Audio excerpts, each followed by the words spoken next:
Hello friends, welcome to Bengali wife study YouTube channel. বন্ধুরা, আজকে এই ভিডিওতে আমরা আলোচনা করব আরআরবি এনটিপিসি এবং আরআরবি গ্রুপ ডি এর জন্য জেনারেল সায়েন্সের কিছু কোয়েশ্চেন। তো তোমরা জানো যে আরআরবির যে কোনো পরীক্ষায় জেনারেল সায়েন্স একটা গুরুত্বপূর্ণ ভূমিকা পালন করে। তো সেই জন্য আমরা একটা সিরিজ শুরু করেছি যেখানে আমরা প্রত্যেকটা ভিডিওতে 30টি করে আমরা জেনারেল সায়েন্সের এমসিকিউ ডিটেলসে আলোচনা করি। আর এই সিরিজটার নাম হচ্ছে জেনারেল সায়েন্স সুপার 30। অর্থাৎ এর আগে আমরা 5টি ভিডিওতে মোট 150টা জেনারেল সায়েন্সের কোশ্চেন আলোচনা করেছি। তো তার লিঙ্ক আমরা ডেসক্রিপশন বক্সে দিয়ে দেবো, তোমরা দেখে নেবে। এবং এই ভিডিওতে অর্থাৎ পার্ট 3তে আমরা আরও 30টি জেনারেল সায়েন্সের প্রশ্ন আলোচনা করব, যেগুলো মূলত থাকবে বায়োলজি পোর্শন থেকে। তো ভিডিওটি শুরু করার আগে তোমাদের কাছে একটা রিকোয়েস্ট, তোমরা যদি এখনও চ্যানেলটি সাবস্ক্রাইব না করে থাকো তাহলে অবশ্যই সাবস্ক্রাইব করো এবং কাছে থাকা বেল আইকনটি ক্লিক করো। তো চলো শুরু করা যাক। দেখো প্রথম প্রশ্ন কি বলছে না, genetic screening as option A analysis of DNA to check the presence of particular gene in a person, option B analysis of gene in population, option C pedigree analysis এবং option D screening of infertility in parents. অর্থাৎ এই যে জিনগত screening, genetic screening actually কি, option A কি বলছে না, কোনো ব্যক্তির নির্দিষ্ট জিনের উপস্থিত পরীক্ষা করার জন্য ডিএনএ বিশ্লেষণ, অর্থাৎ কোনো ব্যক্তির একটা নির্দিষ্ট জিন তাদের ডিএনএর মধ্যে উপস্থিত আছে কিনা সেটা বিশ্লেষণ। 2 নম্বর অপশান কি বলছে, analysis of gene in population, অর্থাৎ একটি পপুলেশনের সমস্ত জিনকে অ্যানালাইসিস করা। 3 নম্বর অপশান বলছে পেডিগ্রি অ্যানালাইসিস, অর্থাৎ বংশের বিশ্লেষণ। এবং 4 নম্বর হচ্ছে কি screening of infertility in parents, অর্থাৎ পিতামাতার মধ্যে বন্ধ্যাত্বের স্ক্রিনিং। তাহলে সঠিক উত্তর কি হবে না, সঠিক উত্তর হবে অপশান এ, অর্থাৎ জেনেটিক স্ক্রিনিং মানে হচ্ছে analysis of DNA to check the presence of particular gene in a person, অর্থাৎ একটি ব্যক্তির বা একজন ব্যক্তির ডিএনএ নির্দিষ্ট জিন উপস্থিত আছে কিনা সেটা জানার জন্য কি করা হয় না, এই জেনেটিক স্ক্রিনিং করা হয়। নেক্সট হচ্ছে কোশ্চেন নাম্বার 2। সেকেন্ড কোশ্চেন কি বলছে, হু among the following consider as the father of genetic engineering, অর্থাৎ জেনেটিক ইঞ্জিনিয়ারিং এর জনক কাকে বলা হয়। 1 নম্বর অপশান বলছে ফিলিপ ড্রিনিকার, 2 নম্বর হচ্ছে পল বার্ক, 3 নম্বর হচ্ছে থমাস এডিসন এবং 4 নম্বর হচ্ছে আলফিউজ এস প্যাকার্ড জুনিয়র। তাহলে সঠিক উত্তর কি হবে, সঠিক উত্তর হবে অপশান 2, অর্থাৎ পল বার্ক। এই পল বার্ককে বলা হয় ফাদার অফ জেনেটিক ইঞ্জিনিয়ারিং। আর ফাদার অফ জেনেটিক্স কাকে বলা হয় না, ফাদার অফ জেনেটিক্স বলা হয় গ্রেগর জোহান মেন্ডেলকে। গ্রেগর জোহান মেন্ডেল হচ্ছেন ফাদার অফ জেনেটিক্স বা বংশগতির জনক। আর বংশগতির একক কাকে বলা হয় না, জিনকে। জিন হচ্ছে বংশগতির একক। পরের প্রশ্ন অর্থাৎ থার্ড প্রশ্ন কি বলছে না, which of the following causes variation in genetic material of progeny, অর্থাৎ প্রোজেনিতে জিনগত তারতম্যের কারণ কি। 1 নম্বর স্টেটমেন্ট কি বলছে, সেক্সুয়াল রিপ্রোডাকশন, অর্থাৎ যৌন জনন। 2 নম্বর অপশান কি বলছে না, অ্যাসেক্সুয়াল রিপ্রোডাকশন, অর্থাৎ অযৌন জনন। 3 নম্বর হচ্ছে মিউটেশন এবং 4 নম্বর হচ্ছে এপিজেনেটিক চেঞ্জ। তো সঠিক উত্তর কি হবে না, সঠিক উত্তর হবে অপশান সি, অর্থাৎ সেক্সুয়াল রিপ্রোডাকশন, মিউটেশন এবং এপিজেনেটিক চেঞ্জ। এই 3টে স্টেটমেন্টের, এই 3টে ঘটনার কারণে কিন্তু কি হয় না, কোনো জীবের মধ্যে ভেরিয়েশন দেখতে পাওয়া যায়। তাহলে 3 নম্বর অপশান অর্থাৎ স্টেটমেন্ট 1, 3 এবং 4 হচ্ছে রাইট অ্যান্সার। নেক্সট পরের প্রশ্ন, কোবাল্ট। এই cobalt is associated with, cobalt কার সঙ্গে, নিম্নলিখিত কার সঙ্গে সম্পর্কিত। 1 নম্বর হচ্ছে গ্রোথ হরমোনের সঙ্গে, অপশান বি ভিটামিন B12 যার রাসায়নিক নাম হচ্ছে সায়ানোকোবালামিন, অপশান সি হিমোগ্লোবিন এবং অপশান ডি হচ্ছে অপশান কি হচ্ছে ইন্টেস্টিনিয়াল এনজাইম অর্থাৎ অন্ত্রের এনজাইম। তাহলে সঠিক উত্তর কি হবে? না সঠিক উত্তর হবে ভিটামিন বি12, যার রাসায়নিক নাম বললাম কি সায়ানোকোবালামিন। এই সায়ানোকোবালামিন যেটা হচ্ছে ভিটামিন বি12 এর রাসায়নিক নাম, এর মধ্যে এই কোবাল্ট উপস্থিত থাকে, এই জন্য এর রাসায়নিক নাম কি না সায়ানোকোবালামিন। পরের প্রশ্ন, absorption of water in human body can be found, অর্থাৎ মানবদেহের জলের শোষণ কোন কোন অঙ্গে দেখতে পাওয়া যায়? 1 নম্বর অপশান কি বলছে? রেনাল টিবিউল ইন কিডনি, অর্থাৎ কিডনির রেনাল টিবিউলে। 2 নম্বর হচ্ছে হেপাটিক সেল অফ লিভার, অর্থাৎ যকৃতের হেপাটিক সেলে। 3 নম্বর হচ্ছে লার্জ ইন্টেস্টাইন, অর্থাৎ বৃহদান্ত্রে। এবং 4 নম্বর হচ্ছে প্যাঙ্ক্রিয়াটিক ডাক্টে, প্যাঙ্ক্রিয়াটিক ডাক্ট বা অগ্নাশয় নালীতে। তাহলে সঠিক উত্তর কি হবে? না সঠিক উত্তর হবে 2 নম্বর অপশান, অর্থাৎ 1 নম্বর স্টেটমেন্ট আর 3 নম্বর স্টেটমেন্ট, অর্থাৎ renal tubule of kidney, kidney renal টিবিউলে, এবং 3 নম্বর অর্থাৎ লার্জ ইন্টেস্টাইনে বা বৃহদান্ত্রে। এই দুটো অঙ্গে কিন্তু অ্যাবজর্পশন অফ ওয়াটার দেখতে পাওয়া যায়, অর্থাৎ জল শোষণ পরিলক্ষিত হয় কোথায়? না রেনাল টিবিউল অফ কিডনি এবং লার্জ ইন্টেস্টাইনে।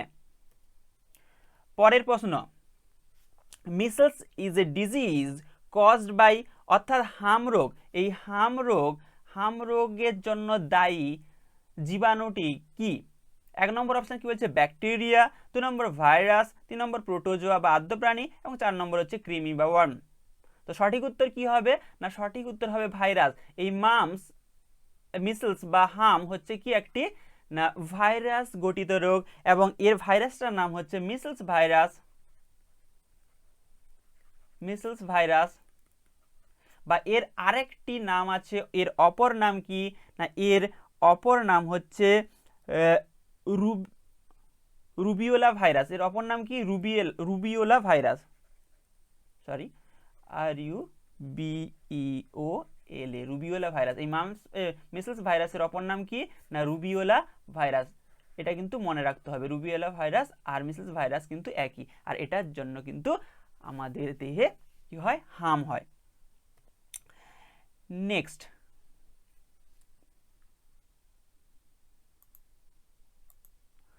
পরের প্রশ্ন কি বলছে না এই যে নিউট্রোফিলস এবং লিম্ফোসাইট, এই যে রক্তকণিকাগুলো অরিজিনেটেড ফ্রম, অর্থাৎ কোথা থেকে সৃষ্টি হয়?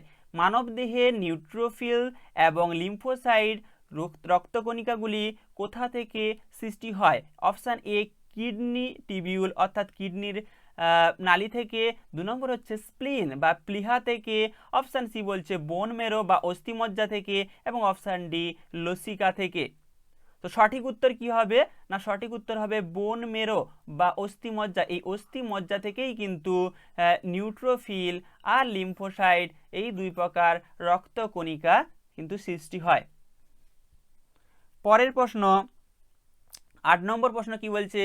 In the context of alternative source of energy, ethanol as a viable biofuel can be obtained from, অর্থাৎ অল্টারনেটিভ সোর্স, শক্তির বিকল্প উৎস হিসাবে যে ইথানল পাওয়া যায়, এটা ইথানল নামক যে বায়োফুয়েল পাওয়া যায় সেটা কোথা থেকে পাওয়া যায়? কোন উদ্ভিদ থেকে পাওয়া যায়? 1 নম্বর অপশান বলছে পটাটো বা আলু। 2 নম্বর অপশান রাইস। 3 নম্বর অপশান হচ্ছে সুগার কর্ন, এবং 4 নম্বর হচ্ছে হুইট। সঠিক উত্তর কি হবে? না অপশান 3, অর্থাৎ সুগার কর্ন বা আখ। এই আখ হচ্ছে একটি উদ্ভিদ যেখান থেকে কি হয় না ইথানল পাওয়া যায়, যেটাকে বিকল্প শক্তির উৎস হিসাবে ব্যবহার করা যেতে পারে। পরের প্রশ্ন, অর্থাৎ 9 নম্বর প্রশ্ন কি বলছে না which bacterial stain develop from natural isolates by genetic manipulations can be used for treating oil spills, অর্থাৎ যে জেনেটিক ম্যানিপুলেশনের দ্বারা প্রাকৃতিক বিচ্ছিন্নতা থেকে উদ্ভূত কোনো ব্যাকটেরিয়া স্টেন তেল ছড়িয়ে পড়া চিকিৎসার জন্য ব্যবহার করা যেতে পারে। সঠিক উত্তর কি হবে? না অপশান 3। অপশান 3 বলছে কি না নাইট্রোসোমেনাস হচ্ছে সঠিক উত্তর এই প্রশ্নের। নেক্সট প্রশ্ন, dropsy is a disease cause due to alternation in, অর্থাৎ ড্রপসি রোগ হয় কিসে, অ্যাডাল্টারেশন অর্থাৎ ভেজাল, অ্যাডাল্টারেশন মানে কি ভেজাল, অর্থাৎ কিসের ভেজালে, খাবারে কোন দ্রব্যের ভেজালে ড্রপসি রোগটি দেখতে পাওয়া যায়। এই ড্রপসি রোগটি হয় কিসের, অপশান সি হচ্ছে সঠিক উত্তর, মাস্টার্ড অয়েল বা সরিষার তেলে যদি ভেজাল থাকে তার জন্য কিন্তু ড্রপসি রোগ দেখতে পাওয়া যায় বা ড্রপসি রোগ হয়। পরের প্রশ্ন, হোয়াট ইজ ব্রেক বোন ফিভার কমনলি নোন অ্যাজ, অর্থাৎ এই ব্রেক বোন ফিভারকে সাধারণত আমরা কি নামে জানি। 1 নম্বর হচ্ছে টাইফয়েড, 2 নম্বর হচ্ছে রাইনাইটিস, 3 নম্বর হচ্ছে ইয়েলো ফিভার এবং 4 নম্বর হচ্ছে ডেঙ্গু। তাহলে এই ব্রেক বোন ডিজিজ বা ব্রেক বোন ফিভার সাধারণত আমরা কি হিসাবে জানি না, ডেঙ্গু হিসাবে। আমরা যে ডেঙ্গু জ্বর বলি স্যার অপর নাম কি, ব্রেক বোন ফিভার। আর এটা কার দ্বারা হয় না, এডিস মশা দ্বারা, এডিস মশার কামড়ে কিন্তু ডেঙ্গু রোগ হয়। পরের প্রশ্ন, দ্য সেক্স অফ এ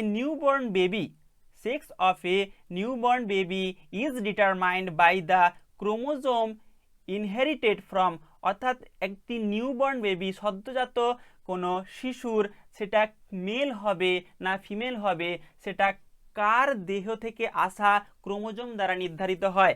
আমরা জানি যে পুরুষদের ক্ষেত্রে যে এক জোড়া সেক্স ক্রোমোজোম থাকে সেটা হচ্ছে এক্স এবং ওয়াই, এবং স্ত্রীদের ক্ষেত্রে বা মহিলাদের ক্ষেত্রে এক জোড়া সেক্স ক্রোমোজোম এক্স এবং এক্স, অর্থাৎ পুরুষদের ক্ষেত্রে হেটারোজাইগাস আর মহিলাদের ক্ষেত্রে কি হয়, হোমোজাইগাস। তাহলে পুরুষ হবে অর্থাৎ যে সন্তানটা জন্ম হবে সেটা স্ত্রী হবে কি পুরুষ হবে সেটা নির্ধারণ করে কে না, এই পিতা থেকে আগত যে ক্রোমোজোম সেটা, কারণ পিতা থেকে আগত ক্রোমোজোম থেকে আমরা 2 প্রকার গ্যামেট পেতে পারি, একটা হচ্ছে এক্স এবং একটা হচ্ছে ওয়াই ক্রোমোজোম বিশিষ্ট। আর মাতার দেহ থেকে যেটা আসে সেটা শুধুমাত্র কি না এক্স ক্রোমোজোম বিশিষ্ট। তাহলে যদি পিতার গ্যামেটে যদি এক্স ক্রোমোজোম স্থানান্তরিত হয় তখন কি হবে না, তখন পুত্র সন্তান দেখা দেবে, অর্থাৎ এক্স ওয়াই হয়ে যাবে। আর যদি এক্স ক্রোমোজোম যায় তাহলে কি হবে, এক্স এক্স হয়ে যাবে, তখন কি হবে, কন্যা সন্তান হবে। তাহলে কন্যা সন্তান হবে কি পুত্র সন্তান হবে এটাকে ডিটারমাইন করে কে না, দ্য ফাদার অর্থাৎ পিতা কিন্তু এটাকে ডিটারমাইন করে। পরের প্রশ্ন কি বলছে, which of the following is not a micronutrient in plant, অর্থাৎ এখানে দেখো কি কি 4টা অপশন দেওয়া আছে, আয়রন বা এফি, আর কি না ম্যাগনেসিয়াম এমজি, মলিবেডনাম এমও এবং ম্যাঙ্গানিজ এমএন। এই 4টার মধ্যে কোনটা মাইক্রোনিউট্রিয়েন্ট নয়, উদ্ভিদ দেহে মাইক্রোনিউট্রিয়েন্ট নয় কোনটা, সঠিক উত্তর কি হবে, ম্যাগনেসিয়াম কিন্তু উদ্ভিদ দেহে মাইক্রোনিউট্রিয়েন্ট নয়, কারণ ম্যাগনেসিয়াম কোথায় থাকে না ক্লোরোফিলের মধ্যে থাকে। উদ্ভিদ দেহে ক্লোরোফিলের মধ্যে ম্যাগনেসিয়াম থাকে, ক্লোরোফিলের প্রধান উপাদান হচ্ছে ম্যাগনেসিয়াম। এটা মনে রাখবে, ইম্পর্টেন্ট প্রশ্ন যে ক্লোরোফিলের প্রধান উপাদান কি না ম্যাগনেসিয়াম। যেহেতু ক্লোরোফিলের মধ্যে ম্যাগনেসিয়াম থাকে তাই এটা হচ্ছে ম্যাক্রো এলিমেন্ট, বা আর বাকি যে 3টে আছে অর্থাৎ এখানে এফি রয়েছে, এখানে আয়রন রয়েছে, তারপরে মলিবেডনাম রয়েছে এবং ম্যাঙ্গানিজ রয়েছে, এগুলো হচ্ছে কি না মাইক্রো নিউট্রিয়েন্ট। পরের প্রশ্ন, AIDS বা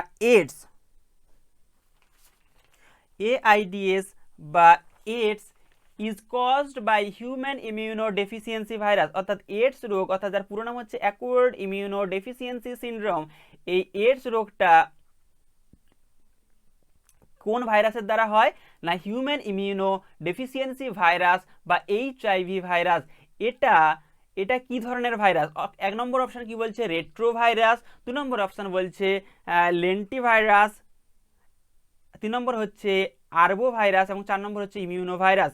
যদিও এখানে ভাইরাসের নামটা দেখো কি লেখা আছে, হিউম্যান ইমিউনোডেফিসিয়েন্সি ভাইরাস, কিন্তু এর সঠিক উত্তর হবে অপশান এ, অর্থাৎ রেট্রোভাইরাস। অর্থাৎ এই যে HIV ভাইরাস, এটি হচ্ছে একটি RNA ভাইরাস। আর যে সমস্ত ভাইরাসের জেনেটিক ম্যাটেরিয়াল RNA হয় তাদেরকে বলা হয় কি, রেট্রোভাইরাস। তাই এই যে HIV একটি রেট্রোভাইরাস। তাহলে সঠিক উত্তর কি হবে, অপশান এ। এই অপশান এ হবে, অপশান 1 হবে সঠিক উত্তর। নেক্সট দেখে নেব পরের প্রশ্ন। তো পরের প্রশ্ন শুরু করার আগে তোমাদের কাছে আরেকটি রিকোয়েস্ট, যে তোমরা যদি এখনও পর্যন্ত চ্যানেলটা সাবস্ক্রাইব না করে থাকো তাহলে অবশ্যই সাবস্ক্রাইব করো, এবং কাছে থাকা যে আই বাটন, এই আই বাটনে আমি কিন্তু আগের ভিডিওগুলোর লিঙ্ক দিয়ে দেবো, প্লেলিস্টের লিঙ্ক দিয়ে দেবো। এখান থেকে এই জেনারেল সায়েন্স সুপার 30-র সমস্ত ভিডিও দেখে নিতে পারো। এছাড়াও আরেকটি সিরিজে আমরা আলোচনা করছি ইন্ডিয়ান হিস্ট্রি নিয়ে, ইন্ডিয়ান হিস্ট্রি MCQ আলোচনা করছি। সেখানে ইন্দাস ভ্যালি সিভিলাইজেশন থেকে 40টি মোস্ট ইম্পর্ট্যান্ট MCQ আমরা অলরেডি আলোচনা করে নিয়েছি, তার লিঙ্কও আমি ডেসক্রিপশন বক্সে দিয়ে দেবো, সেগুলো তোমরা দেখে নেবে। এছাড়াও কিন্তু আমরা ইন্ডিয়ান কনস্টিটিউশন, WBCS এর জন্য ইন্ডিয়ান কনস্টিটিউশন, শুধু WBCS নয়, সমস্ত ধরনের কম্পিটিটিভ পরীক্ষার জন্য ইন্ডিয়ান কনস্টিটিউশনটা ডিটেলসে আলোচনা করছি। এমস লক্ষ্মীকান্তের বই থেকে আমরা নোট বানিয়ে তোমাদেরকে প্রোভাইড করছি। তো অবশ্যই তোমরা এই চ্যানেলটিকে ফলো করতে থাকো। তো চলো এই প্রশ্নটা দেখে নিই। প্রশ্নটা কি বলছে না, poisonous fangs of a snakes are modified from, অর্থাৎ সাপের যে বিষাক্ত কল্পগুলি এটার কোন অঙ্গের মডিফাইড রূপ বা রূপান্তরিত রূপ। 1 নম্বর অপশান কি বলছে, mandibular teeth, option A mandibular teeth, option B palatine teeth, option C canine teeth, এবং অপশান ডি হচ্ছে ম্যাক্সিলারি টিথ। তাহলে সঠিক উত্তর কি হবে, এই 4 নম্বর অপশান বা ম্যাক্সিলারি টিথ। এই ম্যাক্সিলারি টিথ থেকে যে পয়জনাস ফ্যাংস কিন্তু সাপের তৈরি হয়েছে। পরের প্রশ্ন, সিল্ক ওয়ার্মস ফিড অন, অর্থাৎ এই যে রেশম কি খায়, রেশম কোথা থেকে খাদ্য সংগ্রহ করে। সঠিক উত্তর কি হবে না, তুতে পাতা বা মালবেরি লিভস বা তুতে পাতা থেকে রেশম কি করে না খাদ্য সংগ্রহ করে।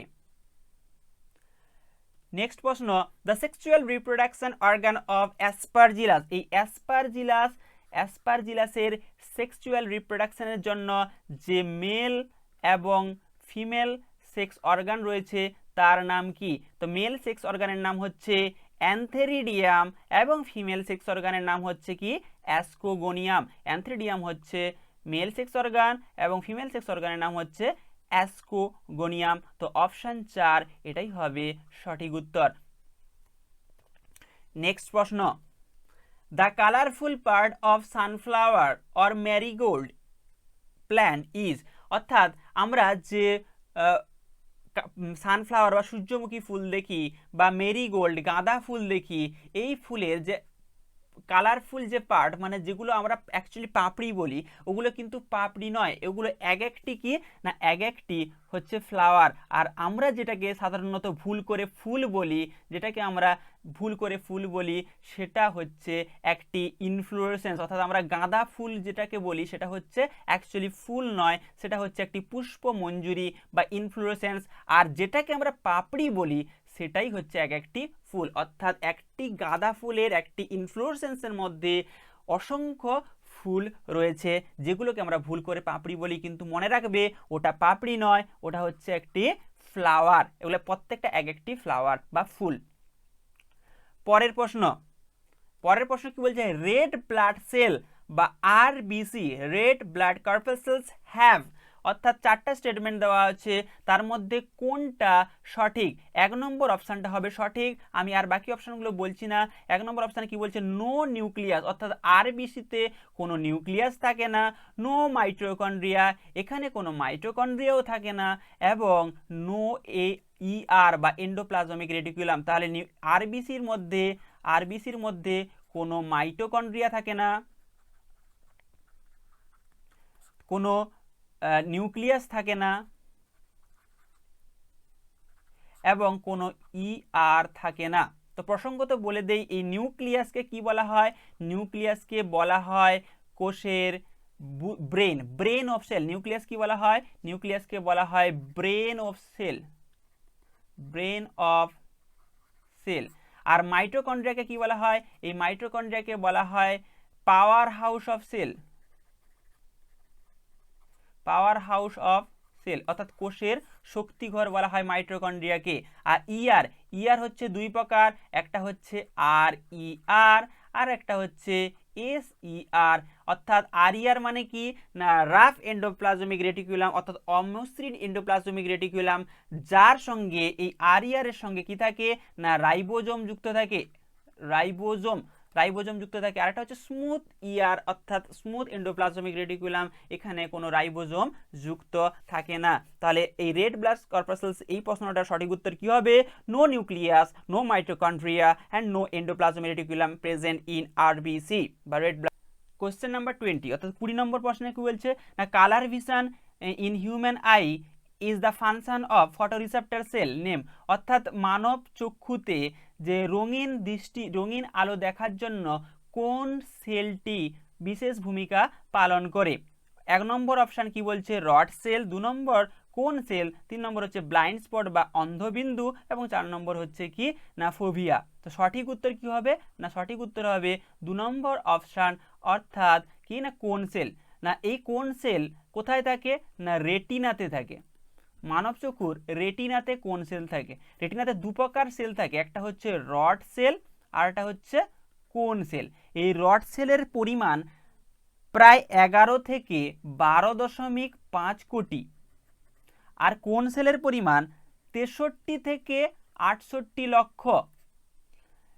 আর এই রড সেল বেশি থাকে নিশাচর প্রাণীদের, নিশাচর প্রাণীদের রড কোষ বেশি থাকার জন্য এরা কিন্তু রাতের বেলাতে অর্থাৎ কম আলোতে দেখতে পায়। আর আমাদের যে দিনের বেলা আমরা দেখতে পাই তার জন্য দায়ী কে না এই কোন সেল, অর্থাৎ যে 63 থেকে 68 লক্ষ কোন সেল আমাদের রেটিনাতে রয়েছে সেগুলো কিন্তু কালার ভিশনের জন্য দায়ী। আচ্ছা পরের প্রশ্ন কি বলছে না kidney secretes an enzyme which change plasma protein angiotensinogen to angiotensin. The enzyme is অর্থাৎ মানব দেহের যে কিডনিতে একটি বিশেষ প্রকার এনজাইম বা উৎসেচক খরিত হয় যেটা এই এনজিও টেনসিনোজেন নামক প্লাজমা প্রোটিনকে এনজিওটেনসিনে পরিণত করে, সেই এনজাইমটির বা উৎসেচকটির নাম কি? 1 নম্বর অপশান কি বলছে রেনিন, 2 নম্বর হচ্ছে নাইট্রোজেনেজ, 3 নম্বর হাইড্রোলেজ আর মনো অক্সিজেনেজ। তো সঠিক উত্তর কি হবে না 1 নম্বর অপশান অর্থাৎ রেনিন। এই রেনিন কি করে না রেনিন প্লাজমা প্রোটিন এনজিওটেনসিনোজেনকে এনজিওটেনসিনে পরিণত করে। এবং এটা কোথা থেকে খরিত হয়, রেনিন কোথা থেকে খরিত হয়? ইম্পর্টেন্ট প্রশ্ন। না এটা আমাদের বৃক্ক বা কিডনি থেকে খরিত হয়। নেক্সট প্রশ্ন stung by hair of nettle leaves caused burning pain, this is due to the injection of. অর্থাৎ এই যে নিটল পাতার যে হেয়ারগুলো থাকে সেটা কি হয় না বার্নিং পেন হয়, অর্থাৎ জ্বালা যেরকম মানে কোনো কোথাও যখন পুড়ে যায় বার্ন হয়ে যায় যেরকম জ্বালা হয় সেরকম কিন্তু জ্বালা হয়। এর কারণ কি? এর কারণ 4টা দিয়েছে এখানে অপশান। 1 নম্বর হচ্ছে অ্যাসিটিক অ্যাসিড থাকার জন্য, 2 নম্বর হচ্ছে মিথেনিক অ্যাসিড থাকার জন্য, মিথেনোইক অ্যাসিড থাকার জন্য, 3 নম্বর হচ্ছে সালফিউরিক অ্যাসিড থাকার জন্য, 4 নম্বর হচ্ছে হাইড্রোক্লোরিক অ্যাসিড থাকার জন্য। কিন্তু সঠিক উত্তর কি হবে না এই যে 2 নম্বর অপশান হবে সঠিক উত্তর, অর্থাৎ মিথেনিক অ্যাসিড থাকার জন্য কিন্তু এরকম বার্নিং পেন দেখতে পাওয়া যায়। পরের প্রশ্ন cell wall of any fungus is, পরের প্রশ্ন কি বলছে না cell wall of any fungus is different from the plant is having.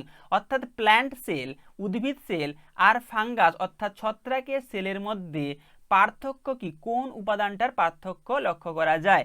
কারণ ছত্রাকের কোন উপাদানটা থাকে? 1 নম্বর হচ্ছে সেলুলোজ, 2 নম্বর হচ্ছে কাইটিন, 3 নম্বর হচ্ছে কোলেস্টেরল এবং 4 নম্বর হচ্ছে গ্লাইকোজেন। তো সঠিক উত্তর কি হবে না কাইটিন হবে সঠিক উত্তর। কারণ ফাঙ্গাস, এই যে ফাঙ্গাস বা ছত্রাক এদের যে সেল ওয়াল থাকে বা কোষ প্রাচীর থাকে সেটা হচ্ছে এই কাইটিন নির্মিত। আর সেলুলোজ হচ্ছে প্লান্টের অর্থাৎ উদ্ভিদের কোষপ্রাচীর। উদ্ভিদের কোষপ্রাচীর থাকে, কোষপ্রাচীর কি দ্বারা গঠিত? সেলুলোজ দ্বারা গঠিত। আর প্রাণীদের ক্ষেত্রে কোনো সেল ওয়াল থাকে না। প্রাণীদের ক্ষেত্রে কোনো সেল ওয়াল থাকে না। সেল ওয়াল থাকে শুধুমাত্র ফাঙ্গাস, প্ল্যান্ট এবং ব্যাকটেরিয়ার দেহে। আর ব্যাকটেরিয়ার দেহে যে সেল ওয়াল থাকে, ব্যাকটেরিয়াল সেল ওয়াল কি দ্বারা গঠিত? না ব্যাকটেরিয়াল সেল ওয়াল হচ্ছে পেপটাইড ও গ্লাইকেন দ্বারা গঠিত। পেপটাইড ও গ্লাইকেন দ্বারা গঠিত ব্যাকটেরিয়াল সেল ওয়াল, মনে রাখবে। পরের প্রশ্ন, sleeping sickness is a parasitic disease, অর্থাৎ স্লিপিং সিকনেস এই যে রোগটা, এটা একটা পরজীবী দ্বারা হয়।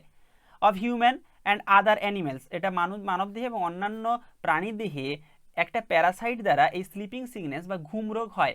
ইট ইজ কজড বাই, অর্থাৎ কোন প্যারাসাইটটা এর জন্য দায়ী? সঠিক উত্তর কি হবে? না অপশন 2 ট্রাইপ্যানোসোমা। এই ট্রাইপ্যানোসোমা হচ্ছে এক প্রকার প্যারাসাইট যেটা স্লিপিং সিকনেসের জন্য দায়ী। তাহলে 2 নম্বর অপশন হচ্ছে রাইট অ্যান্সার। পরের প্রশ্ন, which of the following are the major coral reef area in India? 4টা অপশান দিয়েছে, gulf of Kutch, gulf of Mannar, Lakshadweep এবং আন্দামান এবং নিকোবর দ্বীপপুঞ্জ। এই যে 4টা অপশান, এর মধ্যে কোনটা ভারতের কোরাল রিফ? সঠিক উত্তর কি হবে? সঠিক উত্তর হবে সবগুলি, অর্থাৎ 4 নম্বর অপশান হচ্ছে রাইট অ্যান্সার। অর্থাৎ 1 নম্বর, 2 নম্বর, 3 নম্বর এবং 4 নম্বর, এই 4টি যে দিয়েছে এরিয়া, 4টি এরিয়ায় কিন্তু ভারতে কোরাল রিফ, অর্থাৎ gulf of Kutch, gulf of Mannar, Lakshadweep এবং আন্দামান নিকোবর দ্বীপপুঞ্জ, 4টাই হচ্ছে ইন্ডিয়ার মেজর কোরাল রিফ। পরের প্রশ্ন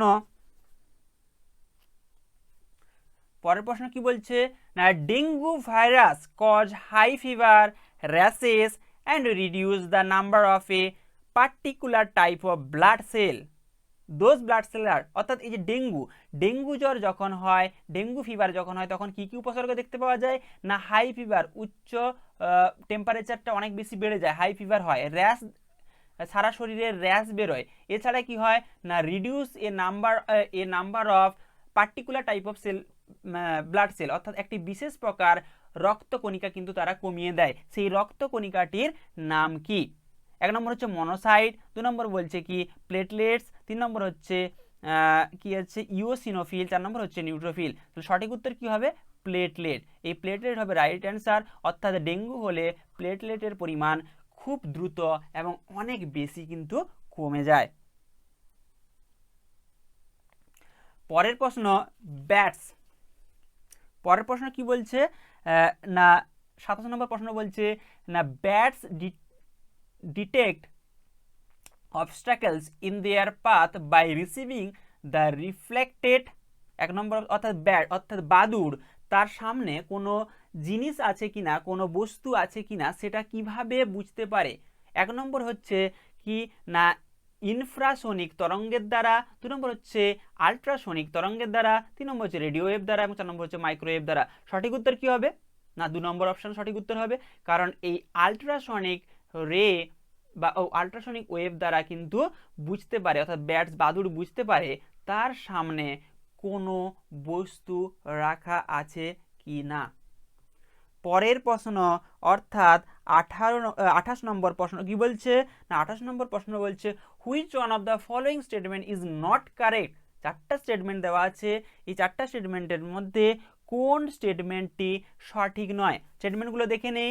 1 নম্বর স্টেটমেন্ট বলছে human eye is a refractive system contain A diverging lens, অর্থাৎ মানব চোখ একটি ডাইভার্জিং লেন্স ধারণকারী একটি কি না রিফ্লেক্টিং সিস্টেম। 2 নম্বর হচ্ছে retina of human eye contain millions of light sensitive cell, অর্থাৎ রেটিনাতে million of light sensitive cell থাকে। এটা তাহলে কি এটা সঠিক? কারণ একটু আগে দেখলাম রেটিনাতে 2 প্রকার সেল থাকে, রড সেল আর কোন সেল, অর্থাৎ লাইট সেন্সিটিভ কোন সেল কিন্তু উপস্থিত থাকে। 3 নম্বর বলছে কি every image that is focused is focus in retina is upside down, অর্থাৎ উল্টানো ভাবে থাকে। রেটিনাতে যে ইমেজের ফোকাসড হয় বা প্রতিবিম্ব সৃষ্টি হয় সেটা উল্টানো হয়, এটাও কিন্তু সঠিক। 4 নম্বর বলছে কি we need both eye to জাজ a relative position of object accurately, অর্থাৎ কোনো একটা বস্তু কোথায় আছে সেটা সঠিকভাবে নির্ধারণ করার জন্য আমাদের দুটো চোখের প্রয়োজন হয়, এটাও কিন্তু সঠিক। তার মানে 1 নম্বর যে অপশান আছে অর্থাৎ human eye is the reflecting system containing the diverging lens, এটা হচ্ছে কি না, এটাই হচ্ছে রং স্টেটমেন্ট। তার মানে এইটাই হচ্ছে সঠিক উত্তর 1 নম্বর, কারণ এই স্টেটমেন্টটা রং, জানতে চেয়েছে কোন স্টেটমেন্টটা নট কারেক্ট, তাহলে 1 নম্বর হচ্ছে right answer. Next 39, question number 39, tendons through which muscles are connected to bones are tightly compacted bundles of which one of the following long fibers protein, অর্থাৎ যে পেশিগুলি হাড়ের সাথে যুক্ত থাকে সেগুলি নিচে কোন দীর্ঘ তন্তুযুক্ত প্রোটিনের মধ্যে শক্ত করে সংযোগ করা থাকে। 1 নম্বর হচ্ছে কি না ফাইব্রিন, 2 নম্বর হচ্ছে কোলাজেন, 3 নম্বর হচ্ছে ইলাস্টিন এবং 4 নম্বর হচ্ছে সেলুলোজ। তাহলে সঠিক উত্তর কি হবে? সঠিক উত্তর হবে 2 নম্বর অপশান অর্থাৎ কোলাজেন। নেক্সট হচ্ছে আজকের শেষ প্রশ্ন অর্থাৎ 30 নম্বর প্রশ্ন। 30 নম্বর প্রশ্ন কি বলছে, which one of the following is the scientific name of causal organism of elephantiasis, এই যে এলিফ্যান্টোসিস রোগের জন্য দায়ী অর্গানিজমটির সায়েন্টিফিক নেম কি? সঠিক উত্তর কি হবে?